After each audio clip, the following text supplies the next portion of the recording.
दोस्तों, कल यानी संडे के दिन इलेक्शन कमीशन ऑफ इंडिया ने ज्ञानेश कुमार ने 5 राज्यों की इलेक्शन की घोषणा कर दी है। अब बात यह है कि ये 5 राज्यों की इलेक्शन उस समय हो रहा है जब ईरान और अमेरिका के युद्ध चल रहा है। यानी ग्लोबल नज़रिए से अगर देखें तो भारत में ये इलेक्शन उस समय हो रहा है जब सारे विश्व एक तरफ एक तनाव के दौर से गुजर रहा है। अब बात यह है कि क्या इस इलेक्शन से भाजपा को फ़ायदा होने जा रहा है या फिर विपक्ष के लिए ये एक मौका है। आज इन्हीं बातों पर चर्चा करेंगे। पहले देखिए इलेक्शन कमीशन का वो press conference. Festival of elections, our pride is going to be held in the state of Assam, Kerala, Tamil Nadu, West Bengal and the Union Territory of Puducherry. The total electors are 17.4 crores and the assembly constituencies are 824. The number of polling stations is roughly 2.19 lakhs and the electoral machinery would consist of roughly 25 lakh personnel. दोस्तों, सवाल यह है कि election commission ने इस बार जिस तरह से इलेक्शन का घोषणा की है, संडे के दिन को चुना, ये बहुत सारे सवालें खड़ी कर रही है। अब बात करते हैं वो 5 राज्यों की जिन राज्यों में चुनाव होने जा रहे हैं। असम, पश्चिम बंगाल, केरल, तमिलनाडु और पुडुचेरी। अब दोस्तों, इन 5 राज्यों में से सबसे अहम 2 राज्य माने जा रहे हैं, एक पश्चिम बंगाल और एक असम। असम में भाजपा की सरकार 10 साल से बनी हुई है और एंटी इनकम्बेंसी चरम पर है। और पश्चिम बंगाल की अगर बात करें तो पश्चिम बंगाल में भाजपा सरकार बनाने के लिए, सत्ता पाने के लिए बहुत सालों से कोशिश कर रही है, लेकिन अभी तक भाजपा को सफलता नहीं मिल पाई है। अब असम में अगर हेमंत बिस्वा शर्मा अपने सत्ता को नहीं बचा पाए तो उनके लिए बहुत मुश्किलें खड़ी हो सकती है, ये वो भी जानते हैं। और पश्चिम बंगाल में ममता बनर्जी अगर अपना साम्राज्य नहीं बचा पाई तो ममता बनर्जी के लिए भी बहुत दिक्कतें आ सकती हैं। और इन्हीं हालातों में इलेक्शन कमीशन ऑफ इंडिया का ये जो चुनाव प्रक्रिया है, जो जिस तरह से तारीख दी है, जिस तरह से पश्चिम बंगाल में पहले 6 से 7 दफ़ों में चुनाव होते थे, अब इस बार 2 दफ़े में चुनाव होंगे। मतलब 23 अप्रैल और 29 अप्रैल को पश्चिम बंगाल में चुनाव होने जा रहे हैं और असम में 9 अप्रैल को चुनाव होंगे। असम में 1 दफ़ा में चुनाव होंगे और पश्चिम बंगाल में 2 दफ़े में।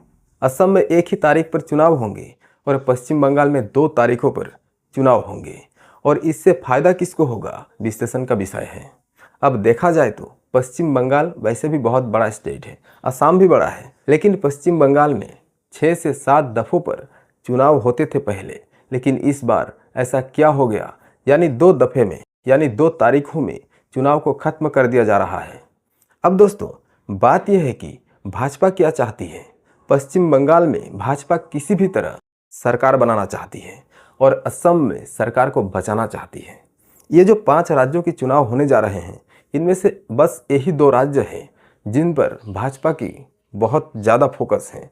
और केरला और तमिलनाडु में भाजपा को ज़्यादा फोकस करने की ज़रूरत नहीं है। बस पश्चिम बंगाल और असम को लेकर ही उनकी सारे फोकस होंगे। वैसे भी भाजपा सारे चुनावों को बहुत गहराई से लड़ती है, वो केरला हो, चाहे तमिलनाडु हो, चाहे असम हो, चाहे पुडुचेरी हो, चाहे पश्चिम बंगाल हो। फिर भी पश्चिम बंगाल और असम की तरफ भाजपा की नज़र कुछ ज़्यादा ही है। असम में सत्ता बचाने की लड़ाई है और पश्चिम बंगाल में सत्ता बनाने की। अब देखने वाली बात होगी, क्या असम में सत्ता बचा पाएगी भाजपा या फिर पश्चिम बंगाल में नए सरकार भाजपा बना पाएगी। कल चुनाव घोषणा के बाद ही एक के बाद एक बयानात आने लगे हैं। पहले देखते हैं वो सारे बयाने। मेरे हिसाब से तो थोड़ा पहले अनाउंसमेंट हो जानी चाहिए थी। कभी कभी ये लगता है कि आप देखिए, चुनाव के यकायक पहले हमारे प्रधानमंत्री चले जाते हैं तमाम राज्यों में, और आजकल राज्यों में जब जाते हैं तो कोई भी राज्य में 40-50 हज़ार करोड़ से कम की या तो स्कीम्स अनाउंस नहीं करते या उनका शिलान्यास कराते हैं। वो दूसरी बात है कि उसका बाद में क्या होता है पता नहीं चलता है। लेकिन ये इलेक्शन कमीशन क्या ये देख कर के प्रधानमंत्री कहाँ कहाँ जाना चाहते हैं उसके बाद अपनी अनाउंसमेंट करता है या नहीं करता है, शक तो होता है। गवर्नमेंट का जो विंडिक्टिव पॉलिसीज है, डिप्राइव करना है, बंगाली लैंग्वेज को इंसल्ट करना है, जो लोग बंगाल में रहते हैं इमिनेंट पर्सन उसको इंसल्ट कर रहे हैं, जो सिटीजनशिप लेकर वो पॉलिटिक्स कर रहा है, हैरेसमेंट कर रहा है एसआईआर के नाम पे, इसका खिलाफ बंगला वोट देगा।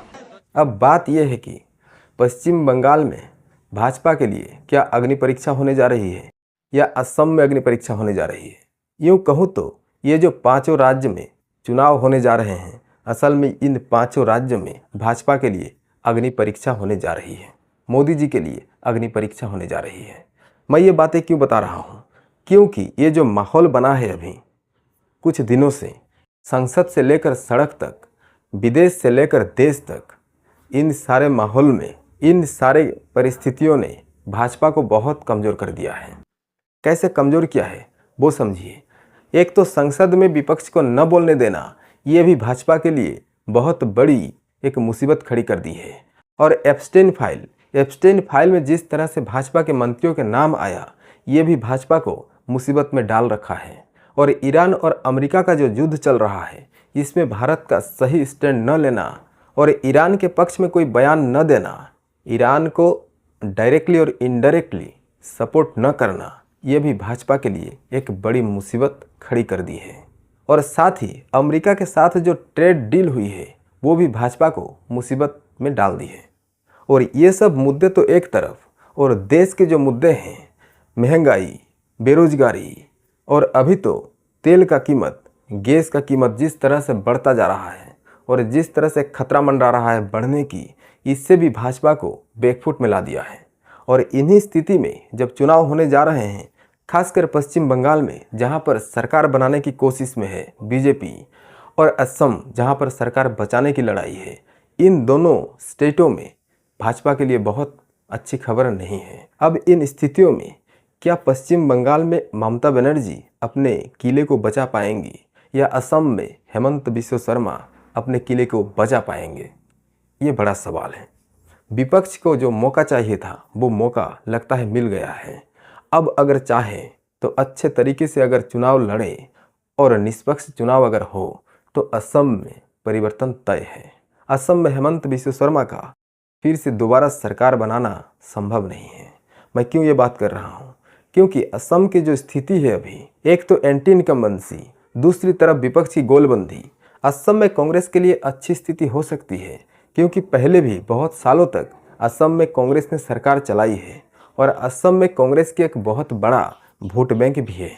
अगर सही तरीके से, सही स्ट्रेटेजी के साथ कांग्रेस चुनाव में उतरती है तो असम में हेमंत बिस्वा शर्मा का फिर से सरकार बनाना बहुत मुश्किल हो सकता है। और वैसे भी असम के लिए कांग्रेस ने नए रणनीतियों पर काम करना शुरू कर दिया है। असम के लिए पार्टी के जो महासचिव प्रियंका गांधी वाड्रा हैं, उनको जिम्मेदारी दी गई है और कांग्रेस ने बूथ स्तर पर काम करना शुरू कर दिया है। और खासकर एंटी इनकम्बेंसी तो है ही, और इन्हीं स्थितियों में कांग्रेस के लिए एक मौका शायद मिल चुका है। अगर सही तरीके से, सही स्ट्रेटेजी के साथ, सही उम्मीदवारों के साथ चुनाव में उतरती है कांग्रेस, तो शायद सफलता मिल सकता है। और अगर पश्चिम बंगाल की बात करें तो पश्चिम बंगाल में जिस तरह का बैटल चल रहा है, पश्चिम बंगाल में ममता बनर्जी के साथ जिस तरह की लड़ाई चल रही है, इससे लगता है कि पश्चिम बंगाल में भाजपा ज़्यादा कुछ नहीं कर पाएगी अगर चुनाव प्रक्रिया निष्पक्ष रही तो। क्योंकि पश्चिम बंगाल में ममता बनर्जी ने जिस तरह से एसआईआर के खिलाफ प्रदर्शन किया, एसआईआर के खिलाफ सुप्रीम कोर्ट में भी लड़ाई की, इससे लगता है मैदान छोड़ने वाली वो नहीं है। और पश्चिम बंगाल का राजनीति कुछ अलग तरीके का होता है। पश्चिम बंगाल में ममता बनर्जी की जो स्ट्रेटेजी है वो एकदम निचली स्तर से होता हुआ ऊपर तक आता है। मतलब तृणमूल पार्टी का जो संरचना है वो बूथ लेवल से होते हुए ऊपर तक आता है। मतलब नीचे के जो लोग हैं, जो कार्यकर्ता हैं, उनसे सीधा संपर्क पार्टी का रहता है। और इसीलिए तृणमूल कांग्रेस की जो संगठनात्मक रचना है वो बहुत मजबूत होता है। इसी वजह से वो आज तक वहाँ पर टिकी हुई है। और पिछले चुनाव में भाजपा ने पूरी ताकत झोंक देने के बाद भी ममता बनर्जी को हरा नहीं पाया, और आने वाले चुनाव में भी भाजपा को बहुत जोर लगाना पड़ सकता है। फिर भी सरकार बनाने की स्थिति में आएगी पार्टी, ये कहना बहुत मुश्किल है। अब देखना होगा चुनाव जब धीरे धीरे नज़दीक आता जाएगा और कौन सी स्थिति बनती है उस पर हमारी नज़र रहेगी। नमस्कार।